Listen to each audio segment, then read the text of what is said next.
무당 생활하면서 되게 외롭거든요. 근데 그 외로움도 채워줬고 그래서 제가 또 안 해야 될 비방을 했어요. 어떡해. 그래서 허수아비를 만들고 또 바느질을 하고 새벽 1시에 기도터에 갔어. 닭의 피를 바늘에 묻혀서 그런 의식을 치렀어요.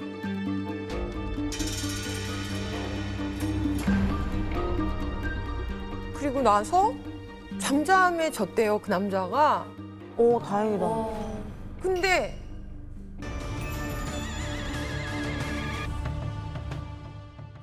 제가 무당으로서 살아가면서 지금은 절대 안 하는 게 한 가지가 있어요.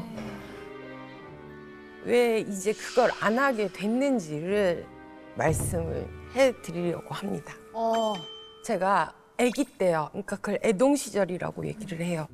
이제 손님 중에 되게 친하게 지내던 언니가 있었어요. 어느 정도 이 언니랑 친했냐면 매일 아침에 저희 집에서 앞에서 기다렸다가 저를 출근을 시켜주고 그 저를 정도면 퇴근을 진짜로. 시켜주고 이 정도로 저를 많이 이뻐하면서 그렇게 지냈던 언니예요. 그 언니한테 있었던 일인데요. 언니가 이제 몇 년 동안 만나던 남자친구가 있었어요. 근데 그 당시 남자가 이 언니한테 자기는 결혼이 부담스럽다. 이렇게 얘기를 한 거예요. 그래서 헤어졌어요. 헤어지고 나서 이 언니가 새로운 사람을 만났거든요. 그래서 이제 결혼을 앞두고 있었어요. 근데 어느 날 그 전 남자친구가 계속 연락이 오기 시작하는 거예요. 처음에는 그냥 커피 한 잔 마시고 헤어지고. 근데 이 언니가 매정하게 뿌리치지도 못하고 막 미련도 좀 남아 있어서 몇 번을 더 만났나 봐요. 아, 잘못했어. 근데 이제 문제가 그때부터 시작이 된 거예요. 전 남친이 점점 이 언니한테 집착을 하는 거예요. 안 돼. 새벽 2시에도 집 앞에서 기다리고 무서워. 또 찾아오고 다시 만나고 싶다고 그러고 지금 말하면 스토킹 같이 막 너무 힘들게 하니까 저도 인간인지라 화가 나는 거예요. 이 언니가 이제 저한테 그 얘기를 했어요. 아, 너무 힘들다. 왜 자꾸 이렇게 찾아오는지 모르겠다. 이 남자 좀 어떻게 떨어뜨릴 방법이 없을까? 이러는 거예요. 근데 사실 저주 이런 걸 함부로 하면 안 되는 거거든요. 안 돼요.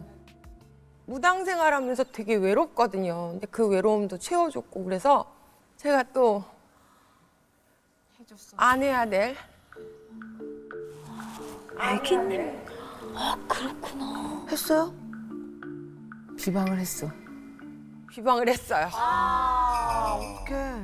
그래서 허수아비를 만들고 또 바느질을 하고 새벽 1시에 기도터에 갔어. 그래서 닭의 피를 바늘에 묻혀서 그런 의식을 치렀어요.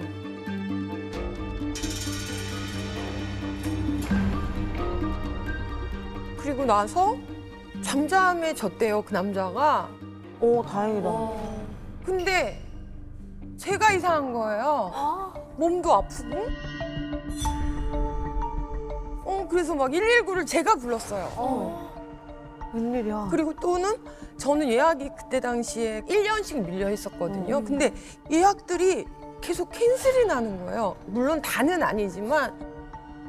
그리고 목소리가 또 안 나오는 거예요. 병원에 갔더니 성대결절이 오고 있다고 막 그렇게 얘기를 하는 거예요. 진짜 이상한 거예요. 그래서 기도를 했어요. 할머니 나 뭐 막혔어요? 뭐예요? 풀어주세요. 막힌 거 풀어주세요만 계속 기도를 했어요. 근데 아무런 응답이 없으신 거예요. 그러더니 어느 날 제 동생이 꿈을 꿨다고 저한테 전화가 온 거예요. 제가 어떤 기도터에서 잘못했다 그러면서 절을 하더래요. 근데 그 기도터가 생각해 보니까 제가 그 비방을 했던 기도터인 거예요. 전 거길 잊어버리지 않아요. 와. 진짜? 그러더니 하늘에서 벼락이 확 기도터를 향해서 내리치더래요.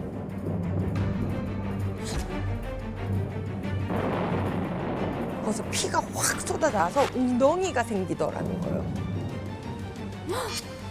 제 동생이 제가 비방을 쳤다는 것도 모르죠. 거기가 어떻게 생겼는지도 모르는데 그대로 얘기를 하는 거예요. 이제 생각이 나서 아, 그때 보냈구나. 내가 큰일을 저질렀구나. 사고를 쳤구나. 그래서 도저히 안 되겠어 갖고 바로 그 기도터로 차를 몰고 갔어요. 그래서 거기서 정말 싹싹 빌었어요. 한 번만 용서해 달라고. 다시는 안 그런다고. 그래서 막 빌고 그리고 신당에 돌아와서 할머니한테도 빌었어요. 다시는 죽어도 이런 일 안 하겠습니다. 이렇게 빌었어요. 그랬더니 그제서야 할머니 이제 대답이 들리는 거예요. 그 사람하고 인연을 끊어라 이러시는 거예요. 언니하고요? 그 언니랑. 그래서 언니를 만났어요. 만나서 언니 이제 언니 우리 집에 오면 안 된대 할머니가. 미안해 라고 하고 그때 언니하고 연을 끊었어요. 아, 정말요? 그 연을 끊고 지금까지도 한 번도 못 봤어?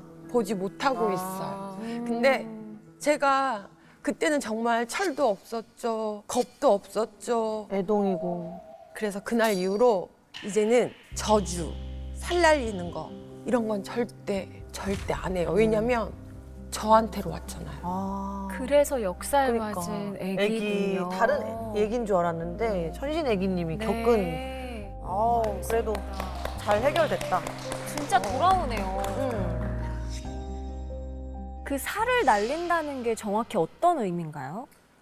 쉽게 얘기하면 주술을 걸어서 그 사람의 삶에 영향을 준다는 뜻이에요.